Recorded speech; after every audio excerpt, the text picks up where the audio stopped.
Since we heard about Donald Trump's 34 felony convictions in the Manhattan District Court, there's been a lot of people talking. There's been a lot of things to talk about. Donald Trump's response, the Republicans' response, the Democrats' response, Joe Biden's response.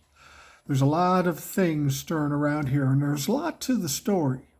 Now, I do a lot of TikToks. The last couple of days, I've been busier than a one-legged man in an ass-kicking contest. A lot of TikToks, and I'm happy to do the TikToks.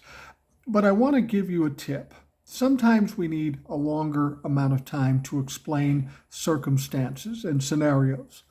And I want to give you an option to get that information. You can do that by checking out the Rational Boomer podcast.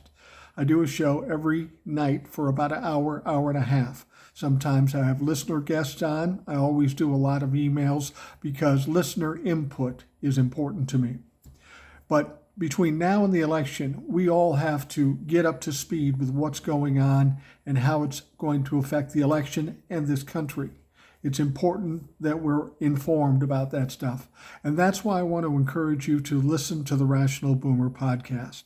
We have an audio version of it and a video version of it, and it's easy to find it.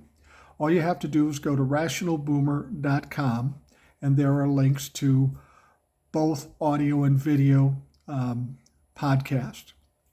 And I wanted to let you know that on today's podcast, we have a regular guest who's been back after a long respite. His name is Ed. Ed's a guy I worked with for a number of years here in Minnesota. He's now down in Tennessee, but he's got a lot of great insights as to what's going on in politics. He's very knowledgeable historically.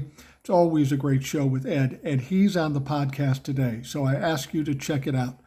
Rational Boomer Podcast. Go to rationalboomer.com. There'll be links to get it, and I'm looking forward to having you join us.